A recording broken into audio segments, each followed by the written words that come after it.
Assalamu alaikum wa rahmatullahi wa barakatuh. Aujourd'hui, Inch'Allah, on est dans la 32e mosquée. On est venu finir, parce que ça fait 2 jours qu'on est ici. Et on vous emmène avec nous nettoyer les mosquées, les maisons d'Allah Azza wa Jal. Et donc aujourd'hui, on est venu finir le côté femme. Et donc le côté femme, ça va nous mettre à peu près 3-4 heures à peu près. Et on a décidé de vlogger, de vous faire des vlogs longs pour changer un petit peu de TikTok, Instagram, etc. Parce qu'en fait, on veut vous montrer la réalité complète du nettoyage des mosquées, qu'est-ce que cela implique. Je ne veux plus vous montrer seulement le résultat. Je veux vous montrer le début, la poussière, la fatigue, l'eau sale, les tapis, les coins oubliés, les machines, les efforts et surtout pourquoi en fait on fait ça. Et là aujourd'hui, vous ne regardez pas seulement le nettoyage d'une mosquée ou un nettoyage quelconque, vous assistez à l'entretien d'une maison d'Allah Azza wa Jal. Et une maison d'Allah, ce n'est pas un endroit comme les autres. Allah dans le Coran, dans Surat An-Nur, le verset 36, il nous dit quoi? Il nous dit dans des maisons qu'Allah a permis que l'on élève et où son nom est invoqué. Ces endroits, ce sont des lieux où Allah Azza wa Jal il est adoré. Ce sont des endroits où on récite le Coran. Ce sont des lieux où des personnes viennent prier, des personnes viennent pleurer, des personnes viennent demander pardon, des personnes qui viennent demander la guérison, des personnes qui viennent demander la guidée. Et donc quand on nettoie nous une mosquée, on ne fait pas juste du ménage. On essaie d'honorer un lieu où Allah Azza wa Jal il est adoré. Et aujourd'hui, on finit par le côté femme. Pourquoi? Parce que le côté femme aussi, il mérite d'être propre. Il y a aussi des sœurs qui viennent prier. Il y a aussi des mamans qui viennent ici, des petites filles qui s'assoient, des femmes qui posent leur front ici en prosternation pour Allah Azza wa Jal. Alors regardez bien ce qu'on va faire aujourd'hui, n'hésitez pas à rester avec nous, à partager la vidéo et surtout à faire des invocations, Inch'Allah. Et si vous voulez participer à cette cause, le lien il est dans la bio.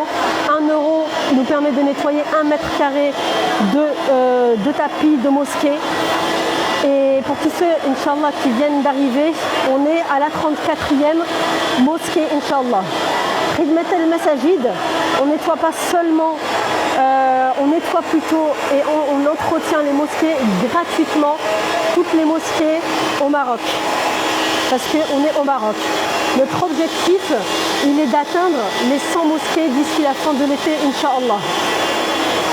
Et pour juillet et août, on prépare le tour du Maroc des mosquées pour aller nettoyer encore plus de mosquées dans les endroits les plus isolés du Maroc.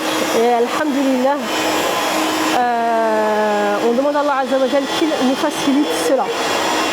Parce que parfois en fait, ce qu'on remarque c'est que de loin, comme quand vous voyez comme ça, vous avez l'impression que le tapis il a l'air propre, mais subhanallah, quand on commence à aspirer, quand on commence à frotter, à extraire l'eau, on découvre ce qui était caché. Et c'est exactement pour ça qu'on fait ce projet. Et subhanallah, je vais vous rappeler un petit hadith. Et c'est un hadith qui est connu de tous. Il y avait une femme en fait qui nettoyait la mosquée du prophète sallallahu alayhi wa sallam à l'époque du prophète. Et quand elle est morte, les compagnons, ils l'ont enterrée. Et le prophète sallallahu alayhi wa sallam, il a dit quoi? Il a demandé en fait après elle, il a demandé où elle était. Et quand il a appris qu'elle était morte, il est allé jusqu'à sa tombe et il a prié sur elle. Et ce hadith, il est rapporté dans Al-Bukhari et Muslim.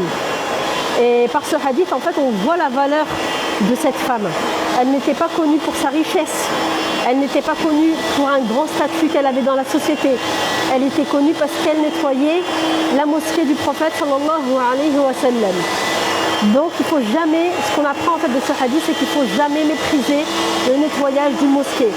Ne méprisez jamais quelqu'un qui aspire, qui frotte, qui porte une machine, qui nettoie les tapis, qui enlève la poussière, qui nettoie les toilettes des mosquées.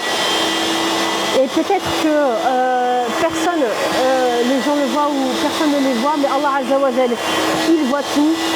Et alhamdulillah, on demande à Allah Azza wa Jal qu'il agrandisse notre balance et la balance de tout celle qui nous soutient, Inch'Allah, dans ce projet. Et subhanallah, nous en fait, on ne nettoie pas en fait seulement des tapis, on ne nettoie pas seulement des mosquées. On honore un endroit où Allah est adoré. On ne fait pas ça pour les vues, on ne fait pas ça pour les applaudissements. On demande à Allah vraiment chaque jour, à chaque instant, de purifier notre intention. Mais nous, quand on filme pour sensibiliser. On filme également pour montrer la réalité du terrain. On filme pour que les donateurs voient où vont leur argent. On filme pour que d'autres personnes se réveillent et disent aussi, moi aussi je veux aider une mosquée, moi aussi je veux participer, moi aussi je veux faire une sadaqa jariya et je veux investir pour mon akhira.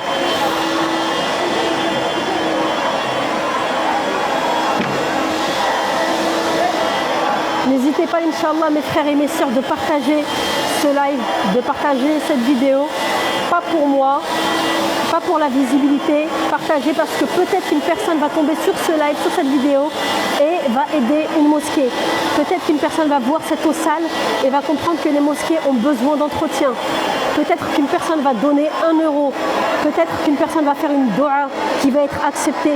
Peut-être qu'une personne va proposer son aide. Un simple partage peut devenir une cause d'un grand bien. Alhamdulillah.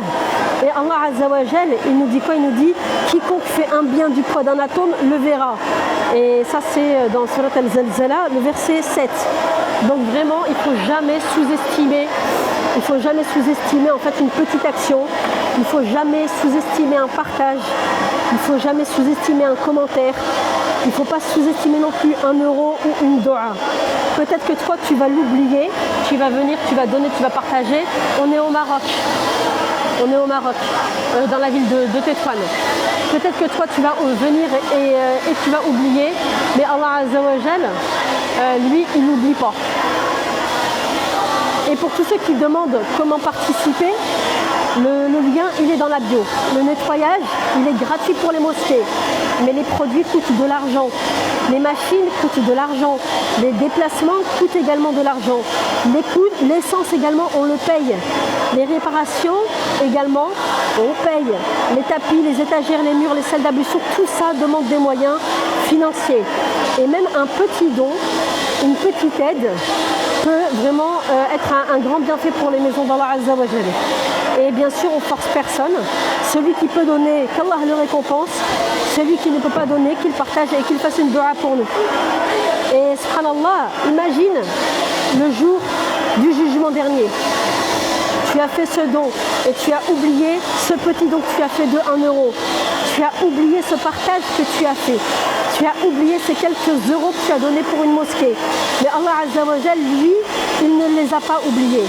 Peut-être qu'une femme ou un homme ou un enfant a prié sur un tapis propre grâce à toi. Peut-être qu'un enfant a appris une sourate dans une salle propre grâce à toi. Et peut-être qu'une personne a pleuré en prosternation dans une mosquée que tu as aidé à entretenir. Et subhanallah, nous on oublie. Franchement on oublie, mais Allah lui il n'oublie pas.